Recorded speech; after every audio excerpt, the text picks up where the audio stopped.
नमस्कार, मैं लकी। आज भारत में बढ़ते हुए चुमुओं की संख्या पे बात करूँगी।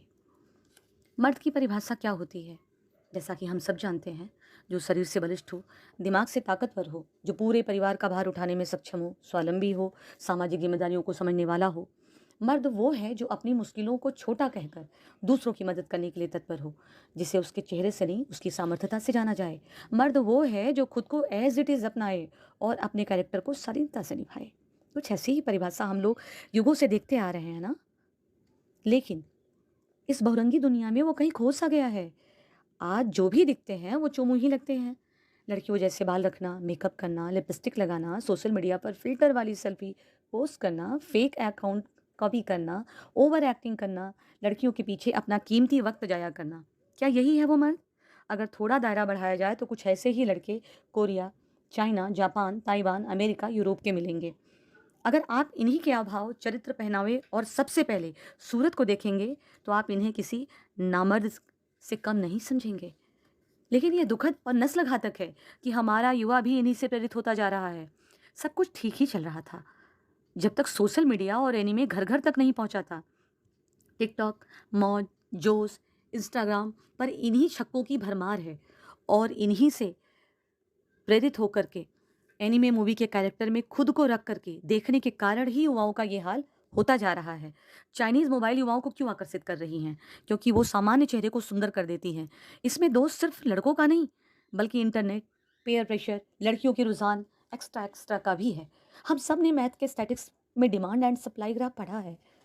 अगर नहीं पढ़ा है तो आइए थोड़ा ध्यान देते हैं। जिस चीज़ की डिमांड बढ़ती है उसकी सप्लाई भी एकाएक बढ़ जाती है। लेकिन भारत में ठीक इसके उल्टा हुआ है। भारत में कभी भी चिकनों की ज़रूरत हुई ही नहीं, क्योंकि यहाँ हमेशा से ही स्टड, मजबूत, शक्तिशाली मर्दों की भरमार थी।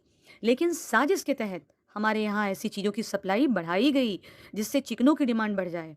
आप ही देखिए, ऐसे कार्टून और एनीमे की बम्बार्डमेंट की गई जिसमें टेढ़े-मेढ़े मुँह वाले, गोरे-गोरे, लाल होठों वाले, हड्डी जैसे दिखने वाले, सिर पे रंगी हुई घास की खेती करने वाले कैरेक्टर जिन्हें हम चोमू कहते हैं, उन्हें ही ज़्यादा काबिल दिखाया गया। क्यों? किसी भी विज्ञापन में सुंदर लड़के ही क्यों दिखाए जाते हैं? कुछ इस तरह की ज़बरदस्ती सप्लाई करके डिमांड नहीं बढ़ाई गई? आप ज़रा सोच के देखिए, आप एक मेहनती स्टाफ हैं। आपका ही सहकर्मी यदि आपकी तुलना में थोड़ा सुंदर हो और कुछ रसायनों का इस्तेमाल करके खुद को और रूपवान दिखा रहा हो, ऐसे में सभी का ध्यान उसी की तरफ आकर्षित होगा। दुखद तो ये है कि इस क्षेत्र में महिलाएं भी अछूती नहीं हैं। उनके साथ भी ऐसा ही होता जा रहा है। सुंदरता का पैमाना किससे है? अच्छी सूरत या सिरत? ये खुद हम युवा ही अब तय करेंगे। क्या आपको पता है, इसी छक्कापन से तंग आकर और अपने युवाओं में बढ़ती हुई नपुंसकता को देखकर चाइना ने अपनी पार्लियामेंट में कुछ कड़े नियम पारित किए, जिसके तहत पुरुष सेक्टर्स को मेकअप ना करने और ढंग के कपड़े पहनने की सख्त हिदायत दी गई। इतना ही नहीं, इस नियम को तोड़ने वालों की अच्छी मरम्मत भी की जा रही है। अमेरिका भी इस बीमारी से बचने के लिए जिम कल्चर को बढ़ावा दिया। और भी कई संपन्न राष्ट्र इस मुसीबत से परेशान हैं। अगर कोई इस सारी बातों को सुनने के बाद अधिकार की बातें करे और कहे कि सबको अपने हिसाब से देखने की आज़ादी है, तो उससे मैं यही कहूँगी कि बेशक आपको ये आज़ादी मिलनी चाहिए, लेकिन आपसे सामाजिक स्तर पर आने की अनुमति छीन लेनी चाहिए। कारण हमारे समाज में आप जैसे लोगों को देख करके आगामी पीढ़ी को भी गलत संदेश जाएगा और इस संदेश को घर-घर तक पहुँचाने में बॉलीवुड भी अच्छा खासा ज़िम्मेदार है। क्या हमारी सोच इतनी कुंठित हो गई कि हम नचनियाओं को देख करके उन्हें अपना आइडियल मान लें? सोचिए ज़रा, अगर सब लोग सुंदर ही सुंदर दिखने लगे, तो सुंदरता की परिभाषा क्या रह जाएगी? अगर हर लड़का छुई-मुई हो गया, तो बॉर्डर पर सीना तान कौन खड़ा रहेगा? अगर सब लड़के मॉडलिंग करने लगे, तो खेती कौन करेगा? ये चिकने देश के भविष्य नहीं हो सकते। क्या ये वही धरती है जिसने अनगिनत वीरों को जना है?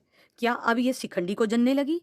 या अच्छे खासे अर्जुन को वृहंग लला बनाने की कोई अंतर्राष्ट्रीय साजिश हो रही है? इनका जवाब तो हमें खुद ही ढूंढना होगा। हरगिज सरकार के माथे नहीं खेलनी चाहिए। कुछ पर जनता को भी बैटिंग करनी चाहिए। आशा है आपको मेरी बातें समझ और पसंद आई होंगी। अगर किसी को मेरी बातें बुरी भी लगी, तो उनसे मेरा विनम्र निवेदन है कि वो खुद को सुधारने की कोशिश करें, ना कि ऐसी बातों का विरोध करें। यदि आपको टॉपिक पसंद आई हो तो कमेंट सेक्शन में अपनी राय ज़रूर दें। आगे भी ऐसे टॉपिकों पर वीडियो मैं लाती रहूँगी। इस वीडियो को जन जन तक पहुँचाने में कड़ी बने, ताकि कोई लड़का चिकने गैंग का शिकार ना बने।